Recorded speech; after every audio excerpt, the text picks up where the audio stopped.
Hello everyone, आज आपण बघणार आहोत लेक्चर नंबर 3 केमिकल थर्मोडायनामिक्स. तर केमिकल थर्मोडायनामिक्समध्ये आपण बघतोय colligative properties of dilute solutions. तर त्याच्यामध्ये कॉलिगेटिव्ह प्रॉपर्टी आपल्या टोटल 4 आहेत. त्याच्यामध्ये 1 बघितले आपण, relative lowering of vapour pressure. Second आहे elevation of boiling point of a solvent. Elevation of boiling point of solvent is a second properties of colligative properties of dilute solutions. तर त्याच्यामध्ये first बघूया boiling पॉइंटची definition. Boiling points of a solvent is equal to 1 atmospheric pressure and the 1 atmospheric pressure is equal to 1.013 into 10 raised to 5 Newton per meter square. तर आपल्याला याचं derivation बघायचं आहे. Derive the expression for elevation of boiling point of A solvent. आपण असा question पण prepare करू शकतो. तर त्याचा आन्सर काय येईल तर आपण ते पाहूया. या ठिकाणी आपण काय करूया, ग्राफ प्लॉट करूया. या ठिकाणी वेपर प्रेशर घेतलेला आहे आणि या ठिकाणी आपण टेम्परेचर घेत आहोत. बरोबर, टेम्परेचर. ज्यावेळेस आपण सोल्युशन घेत असतो, सोल्युशन म्हणजे पहिल्यांदा आपण काय घेतलेलं आहे, सॉल्वंट घेतलेला आहे. सॉल्वंट हे कसलं असतं, सॉल्वंट हे लो व्होलाटाईल सॉल्वंट आहे. म्हणजे त्याच्या काहीतरी वेपर्स तयार होतील. वेपर्स काय करतील, या सरफेसवर प्रेशर एक्झर्ट करतील आणि तो प्रेशर आहे या ठिकाणचा P0. हा सॉल्वंटचा प्रेशर आहे. बरोबर. आणि त्याचं टेम्परेचर आपण कन्सिडर करूया T. बरोबर, त्याचं टेम्परेचर काय आहे, T आहे. म्हणजे सॉल्वंट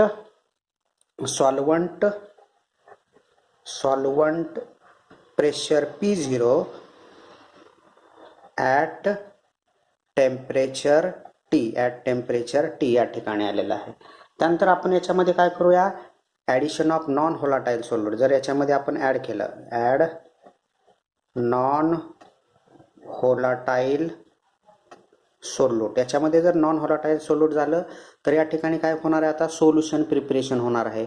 सोल्युशन प्रिपरेशन झाल्यानंतर त्याचा जो वेपर प्रेशर आहे तो कसा असतो, सॉल्वंटपेक्षा कमी असतो. सॉल्वंटपेक्षा त्याचा वेपर प्रेशर काय असतो, हा कमी असतो. म्हणजे या ठिकाणी जर आपण ग्राफ जर दाखवला तर हा ग्राफ या पद्धतीने, या ठिकाणी आपण काय कन्सिडर करू, या ठिकाणी हे सोल्युशन तयार झालेलं आहे. म्हणजे ह्याचा vapour pressure of solution is less than vapor pressure of solvent P0. means solution vapor pressure P at temperature T0 consider करू. या ठिकाणी T0 कन्सिडर करूया. म्हणजे या ठिकाणी वेपर प्रेशर घेतलेला आहे, या ठिकाणी आपण टेम्परेचर घेतलेला आहे. तर या ठिकाणी जो एलिव्हेशन ऑफ बॉइलिंग पॉइंट आहे, एलिव्हेशन ऑफ बॉइलिंग पॉइंट म्हणजे डेल्टा T, म्हणजे difference between temperature. Elevation of boiling points mean difference temperature difference between solution and solvents means T minus T0. Temperature of solvent minus temperature of solution. Temperature of solvent minus temperature of solution. Then आता याच्यामध्ये बघूया आपण according to Raoult's law, Clapeyron Clausius equation.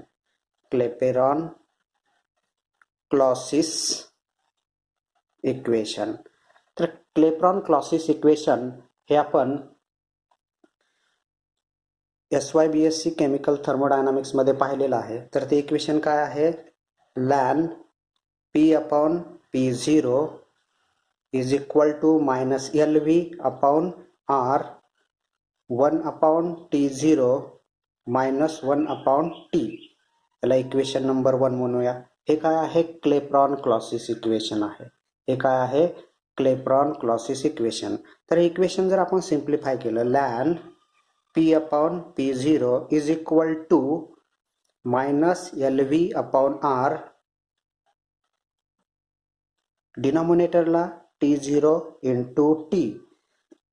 तर या ठिकाणी T0 T येण्यासाठी या ठिकाणी T येईल, मायनस या ठिकाणी T0 येईल. बरोबर, याला इक्वेशन नंबर 2 म्हणूया. but T minus T0 is equal to delta TE. या ठिकाणी बघा T minus T0 is equal to delta TE. Therefore ln P upon P0 is equal to minus LV upon R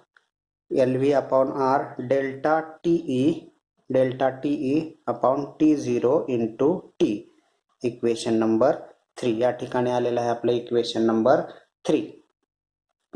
तर equation 3 जे आहे तर यामध्ये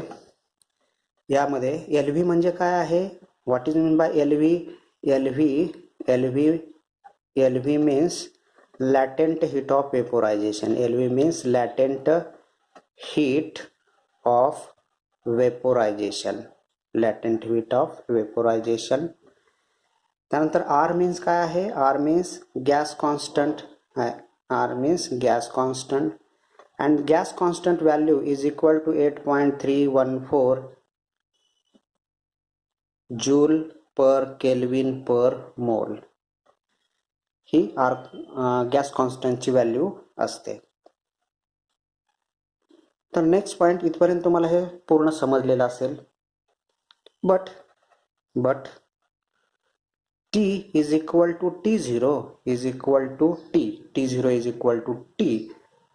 Therefore equation 3 becomes ln P upon P0 is equal to minus LV upon R delta TE upon T0 into T0. कारण T ची value काय आहे, T0 आहे. म्हणजेच काय येणार, ln P upon P0 is equal to minus LV upon R delta TE upon T0 square. हे equation number आलेला आहे. इक्वेशन नंबर याला म्हणूया आपण equation number 4. According to Raoult's law. तर लास्ट इक्वेशन राउल लॉचं आपण काय डिराइव केलेलं होतं,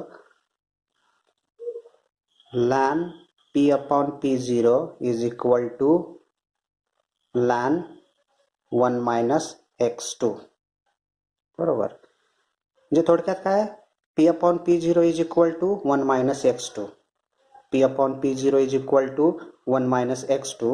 म्हणजेच याला जर आपण नॅचरल लॉग घेतला तर काय, ln P upon P0 is equal to ln 1 minus x2 असे येईल.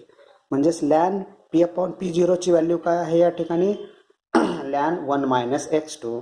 Therefore equation 4 becomes ln 1 minus x2 is equal to minus LV upon R delta TE upon T0 square. Equation number 5 या ठिकाणी काय आलेला आहे, equation number 5. According to log series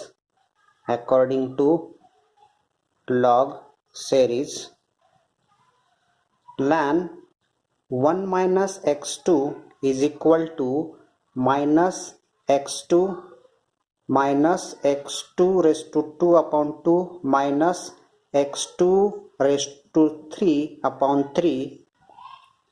Therefore x is a very small.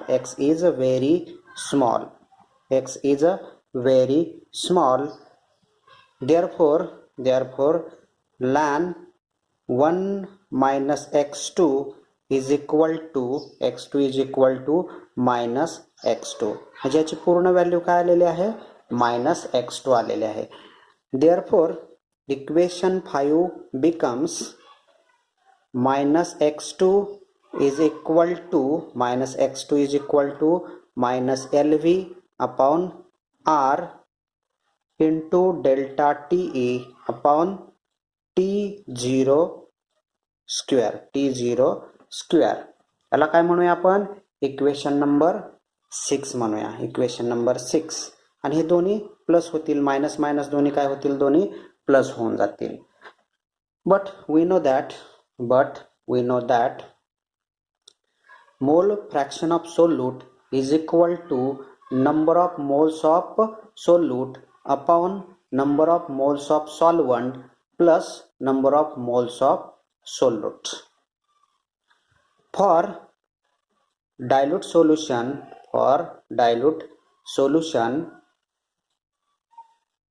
N1 plus N2 is equal to N1. N1 plus N2 is equal to N1. Therefore, X2 mole fraction of solute is equal to N2 upon N1. N2 upon N1. हे कशासाठी आहे? For dilute solution. हे कशासाठी आहे? Dilute solution साठी आहे. but number of solute is equal to weight of solute upon molecular weight of solute. Similarly, number of solvent is equal to weight of solvent W1 upon molecular weight of solvent M1. Put the value N2 and N1 in above equation. Therefore, X2 is equal to N2 ची value weight of solute W2 upon weight of molecular weight of solute divided by weight of solvent W1 upon molecular weight of solvent M1.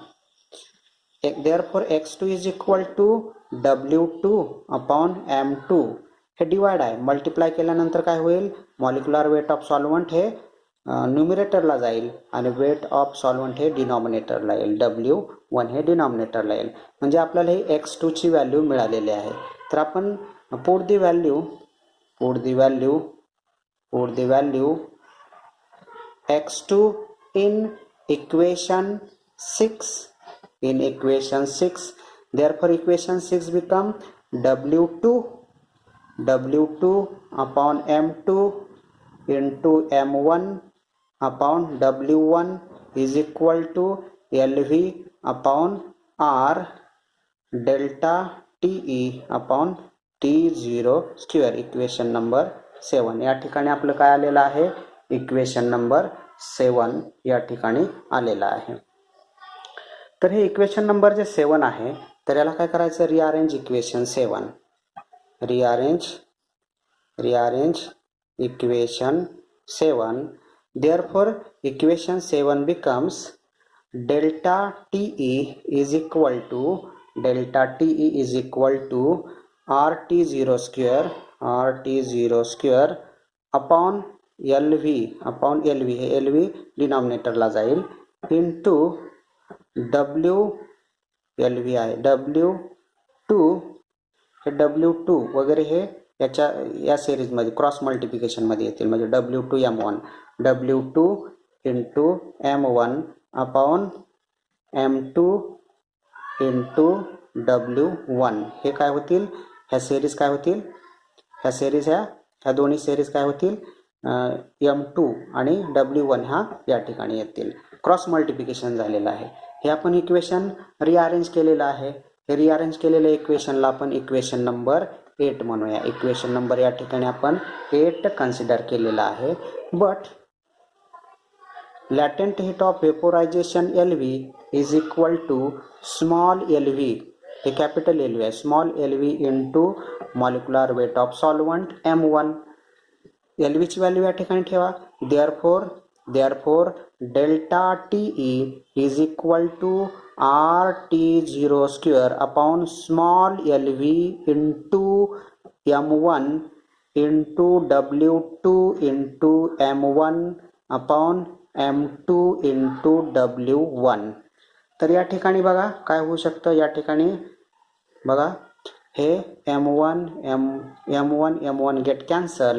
Therefore, delta TE is equal to RT0 square upon small LV into W2 upon M2 into W1. Equation number हे 9 आलेला आहे. या ठिकाणी equation number हे 9 आपलं आलेलं आहे. तर इक्वेशन नंबर 9 आलं. तर आता आपण काय करू शकतो बघा? Equation 9 divide and multiply by 1000. Divide and multiply by 1000. Divide and multiply 1000 केल्यानंतर काय येईल बघा, delta T is equal to, delta T is equal to, एकदा काय करायचं, डिवाइड करायचं, म्हणजेच R T zero square L V into 1000. या ठिकाणी काय केलं आपण, डिवाइड केलं, इंटू आता या ठिकाणी मल्टिप्लाय करू 1000 W2 upon M2 into W1. हे एकदा काय केलं आपण, मल्टिप्लाय केलेलं आहे. But R T zero square upon L V into 1000 is equal to K B. त्याची व्हॅल्यू काय आहे, के बी आहे. Therefore delta T is equal to K B into 1000 W2 upon M2 into W1. याला म्हणूया equation number 10. हे आपलं equation number 10 या ठिकाणी आलेलं आहे. त्यानंतर but 1000 W2 upon M2 into W1 is equal to small m means molar. Therefore delta TE is equal to KB into small m. याला इक्वेशन नंबर काय म्हणायचं, इक्वेशन नंबर 11. म्हणजेच elevation of boiling constant is equal to, KB means काय आहे या ठिकाणी, KB means ebullioscopic constant. KB means काय आहे या ठिकाणी, इब्लोस्कोपिक कॉन्स्टंट किंवा elevation of boiling point constant आहे, elevation of boiling point constant आहे. तर या ठिकाणी आपल्याला हे इक्वेशन आपण या ठिकाणी डिराईव्ह केलेलं आहे. जर आपल्याला मॉलिक्युलर वेट कॅल्क्युलेट करायचं असेल तर मॉलिक्युलर वेट जर कॅल्क्युलेट करायचं असेल तर इक्वेशन काय येईल या ठिकाणी बघा, फ्रॉम इक्वेशन जर आपण या ठिकाणी म्हणलो फ्रॉम इक्वेशन 10, इक्वेशन 10 वरून जर आपण कन्सिडर केलं तर काय होईल, हे M2, हे जे M2 आहे या ठिकाणी डेल्टा टी एच्या ठिकाणी येईल आणि डेल्टा टी या ठिकाणी येईल. म्हणजेच M2 इज इक्वल टू काय येईल या ठिकाणी, M2 is equal to KB into 1000 W2 upon delta TE into W1. बरोबर, हे वेगळी स्टेप आहे. फक्त आपल्याला M2 कॅल्क्युलेट करण्यासाठी आपलं हे इक्वेशन या ठिकाणी आलेलं आहे. M2 कॅल्क्युलेट करण्यासाठी आपल्याला हे इक्वेशन या ठिकाणी आपण डिराईव्ह केलेलं आहे. तर या ठिकाणी आपण बघितलेलं आहे. तर काय बघितलेलं आहे या ठिकाणी आपण derivation of elevation of boiling points of A solvent हे आपण या ठिकाणी पाहिलेलं आहे. तर याच्यामध्ये आपण आणखीन पाहू शकतो मोलर इलिव्हेशन कॉन्स्टंट आपण कसं कॅल्क्युलेट करू शकतो. तर हे एक्सप्रेशन तुम्हाला समजलेलं असेल. तर ह्या एक्सप्रेशनमध्ये महत्त्वाचं म्हणजे काय आहे, तर सुरुवातीला ही डायग्रॅम काढायची. डायग्रॅम काढल्यानंतर पहिला कन्सेप्ट आहे तो क्लेप्रॉन क्लॉसिस इक्वेशन यूज करायचं आहे. दुसऱ्या कन्सेप्टमध्ये राऊट्सला यूज करायचा आहे. तिसऱ्या कन्सेप्टमध्ये लॉग सिरीजचा तुम्ही यूज करायचा आहे. चौथ्यामध्ये तुम्ही मोल फ्रॅक्शनचा कन्सेप्ट मांडायचा आहे. नेक्स्ट पॉईंट आहे molar elevation constant. Molar elevation constant, calculation of molar elevation constant for water molecule किंवा आपण त्याला काय म्हणू शकतो, इब्लोस्कोपिक कॉन्स्टंट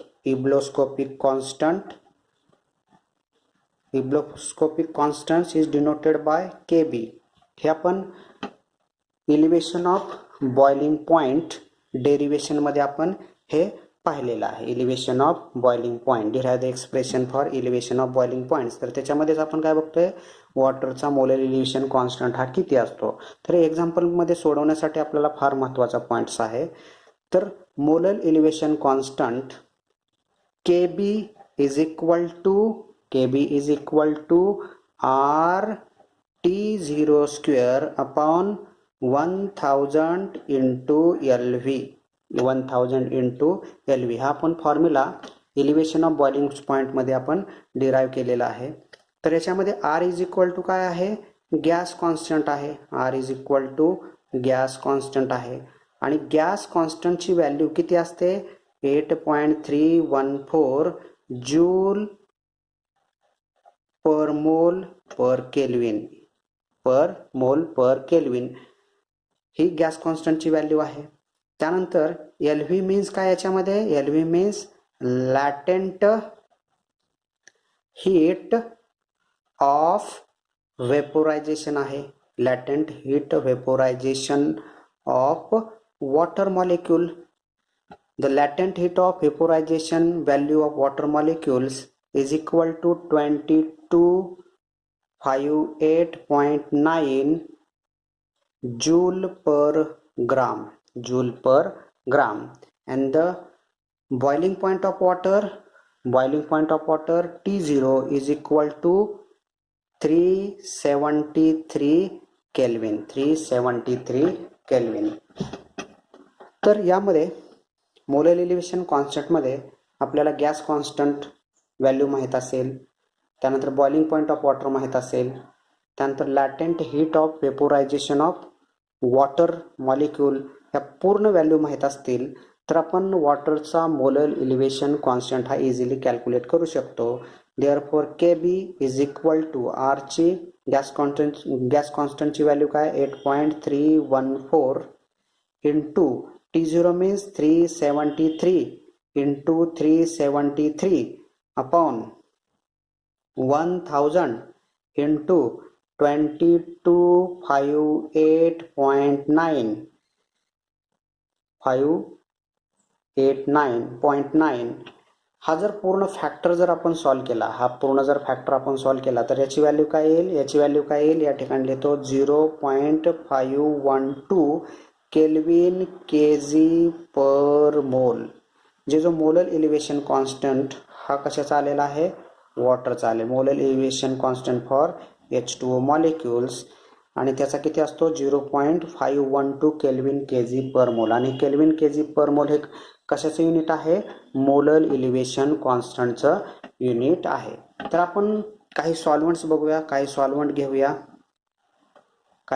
घेऊया, त्यांचे बॉइलिंग पॉइंट काय आहेत ते बघूया आणि त्यानंतर त्यांचा जो molar elevation constant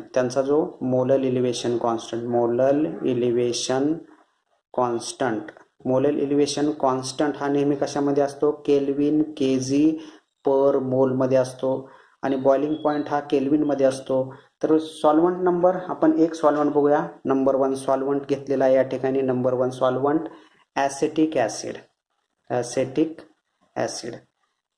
ॲसिडचा boiling point 391.1 kelvin एवढा आहे.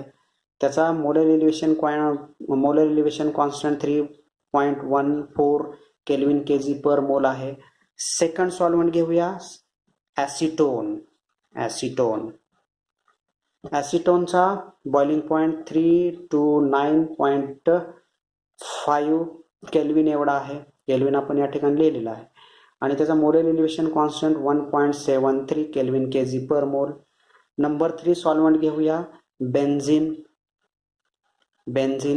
बेन्झिनचा बॉइलिंग पॉइंट किती आहे, 353.1 केल्विन आहे. त्याचा मोलर एलिव्हेशन कॉन्स्टंट 2.61 एवढा असतो. नंबर 4 सॉल्व्हंट या ठिकाणी घेऊया, कार्बन टेट्राक्लोराइडचा बॉइलिंग पॉइंट 351.8 केल्विन आहे. त्याचा मोलर एलिव्हेशन कॉन्स्टंट हा 5.02 kelvin KG per mole. Number 5 या ठिकाणी नंबर 5 आपण सॉल्व्हंट घेऊया, क्लोरोफॉर्म CHCl3. याचा बॉइलिंग पॉइंट आहे 334.2 kelvin. Molar elevation constant 3.85. Number 6 घेतलेला आहे आपण, इथर सॉल्व्हंट आहे. इथर सॉल्व्हंटचा बॉइलिंग पॉइंट हा 307.6 kelvin. Molar elevation constant 2.16 kelvin kg पर मोल.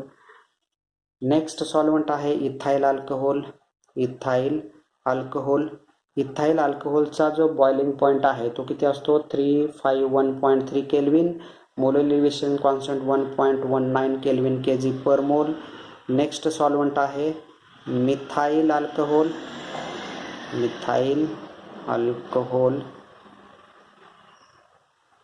अल्कोहोलचा बॉइलिंग पॉईंट आहे 337.7 आणि molar elevation constant 0.83 kelvin kg पर मोल.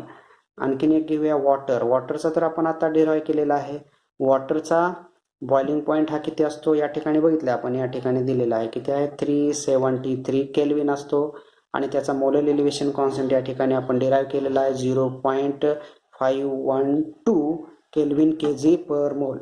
म्हणजे जर आपण प्रत्येक सॉल्वंटचा जर मोलर इलिव्हेशन कॉन्स्टंट आपल्याला जर कॅल्क्युलेट करायचा असेल, मोलर इलिव्हेशन कॉन्स्टंट जर आपल्याला प्रत्येक सॉल्वंटचा जर कॅल्क्युलेट करायचा असेल तर आपल्याला काय करावं लागेल, या ठिकाणी आपल्याला काय करावं लागेल, त्या सॉल्वंटचा आपल्याला काय माहित पाहिजे, गॅस कॉन्स्टंटचं व्हॅल्यू सगळ्याची सेम असणार आहे, फक्त लॅटेंट हीट ऑफ वेपोरायझेशन आणि बॉइलिंग पॉईंट्स हा सगळ्यांचा डिफरंट असेल. आणि त्या सगळ्या व्हॅल्यू माहीत असल्यानंतर आपण प्रत्येक सॉल्वंटचा हा मोलर इलिव्हेशन कॉन्स्टंट हा इझिली कॅल्क्युलेट करू शकतो. आणि मोलर इलिव्हेशन कॉन्स्टंट हे काय सॉल्वंट या ठिकाणी काय सॉल्वंट घेतलेले आहेत, बॉइलिंग पॉईंट्स आणि त्यांचं हे मोलर इलिव्हेशन कॉन्स्टंट आपण या ठिकाणी पाहिलेले आहेत.